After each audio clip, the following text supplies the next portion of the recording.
Tunisia and the Arab Spring. Tunisia's situation prior to Arab Spring.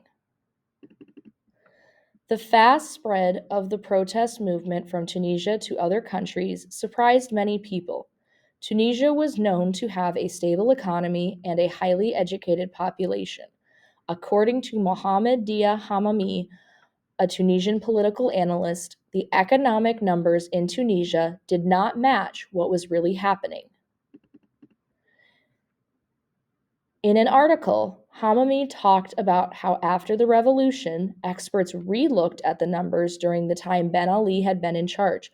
The experts found that the number of people not having enough money to meet basic needs, including food, clothing, and shelter, had not been reported correctly. And the numbers show that there were fewer people unable to meet those needs than there really were. So that means there were more people that could not afford the things they needed, but the government's numbers didn't show that. Even a few days before the fall of Ben Ali's government, with protesters in the street, the World Bank wrote a report saying that other countries should do what Tunisia is doing economically. Even the people who were the most informed thought that thought everything was going well, and the economy under Ben Ali's rule had worked to make things better. In Ben Ali's 20 years in office, more than 200 businesses owned by the government were sold to people in Tunisia. This resulted in weaker welfare policies. Welfare policies help give people money or items to meet their basic needs. The money-based policies in Tunisia were the main reason for the many unstable jobs that a lot of people in Tunisia did not want to do. The jobs that were offered were jobs that did not require lots of skills. People did not want these jobs because a lot of people were gaining skills and thought these jobs were too easy. This led people to demand a change in the job market. There were a lot of young people in the Middle East and Africa that did not have jobs. A lot of people who did not have jobs had graduated from college. This resulted in young people having few opportunities to find a job that would allow them to make enough money for themselves and their families. This was creating a bigger gap between the rich and the poor. Infrastructure and Tunisia. Many people in Tunisia were not happy with the infrastructure. For example, roads, bridges, electricity, water supply. Those are all examples of infrastructure. Or the amount of affordable housing. When a government is not able to meet the demands its country needs, it creates a great deal of anger and disappointment toward the government. This is important for two reasons. The first reason is that Tunisia had a lot of young people in its population. This growing young population places high demands on schools and colleges, public transportation like buses and trains, employment, and independent living/marriage. This was a problem specifically for young men. They had to wait several years to find employment after graduating from college.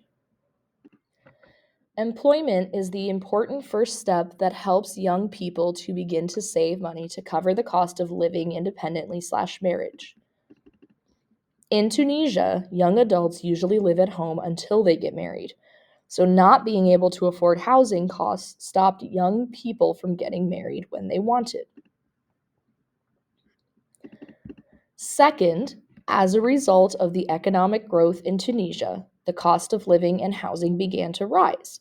The rise in cost had an impact on the young people looking to start their lives as independent adults. A rise in the cost of living and housing also impacts older people because they are struggling to keep their families' standards of living the same.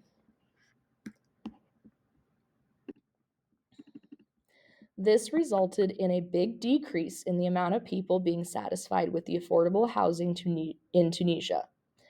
Also, there was a big increase in the amount of people in Tunisia being satisfied with their infrastructure, such as roads, bridges, electricity, and water supply. This means that a lot of people were unhappy with the affordable housing in Tunisia and the infrastructure. It is important to point out that Tunisia had a decrease in satisfaction with local schools and educational institutions. They also were not satisfied with other basic services, such as satisfaction with the availability of quality healthcare in Ben Ali's last year of rule. Tunisia, 10 years after the revolution.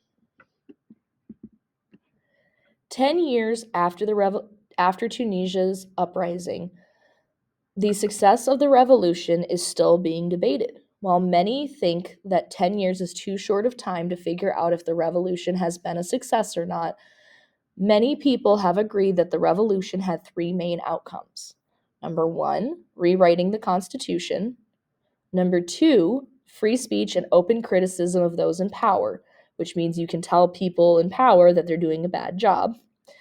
And three, peaceful transitions between leaders. So if a new leader is voted in, the old leader steps down without starting a big fight, sorry. The biggest outcome of the revolution is that the people of Tunisia came together to get rid of dictators so they are able to bring about political change.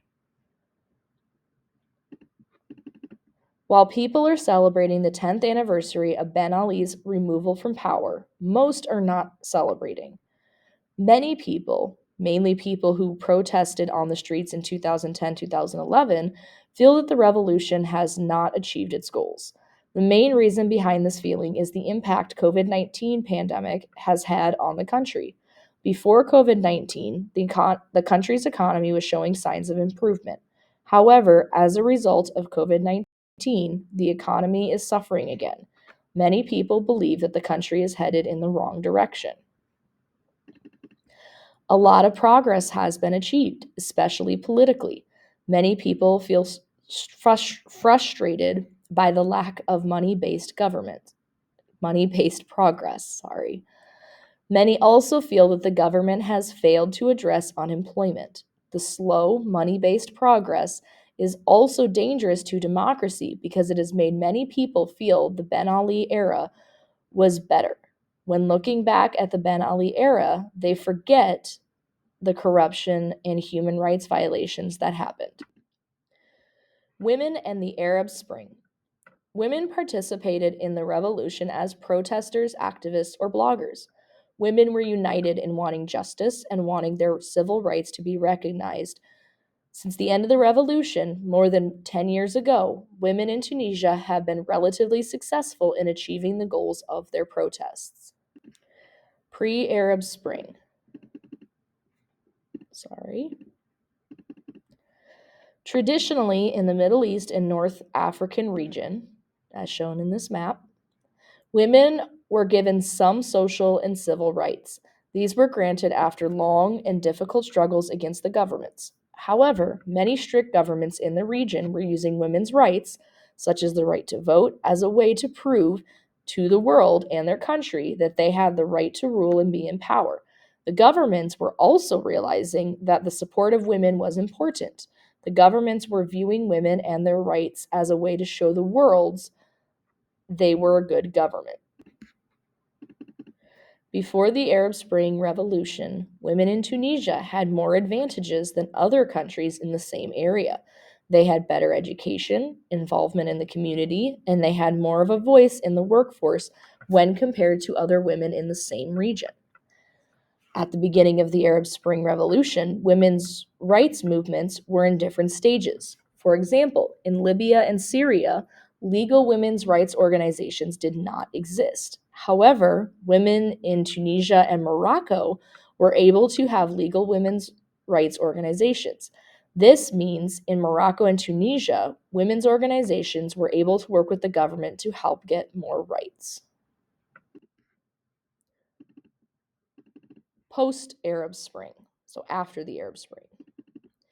Even though women were beginning to receive rights in some regions, they were still not considered to be equal to men. Because of this, throughout the Arab Spring Revolution, women wanted to be a democratic society where they had the same rights as men. Women wanted the same freedom and the same human rights that men had. In Tunisia, when women began to join protests and demonstrations, it became clear that the revolution was becoming serious. As more and more women joined, the government began to threaten women with violence, and sometimes the violent threats were carried out. The fact that women were joining the revolution was a clear message to the government that the current way of governing was not acceptable. Tunisia was the only government that was able to implement democracy after the Arab Springs Revolution. In 2014, a national constitution was drafted that included laws that guarantee that men and women have equal rights, freedom of opinion, and ability to participate in government. One of the biggest reasons women in Tunisia were successful in the movement is that before the Arab Spring Revolution, women's organizations were starting to become legal. These organizations helped women to have a voice and say what they needed, which helped them to be able to achieve what they wanted. So now that you're finished, make sure you go back and add pluses and minuses to what you highlighted today. Pluses are for anything that is good or a positive example, and then minuses are for things that are negative or bad.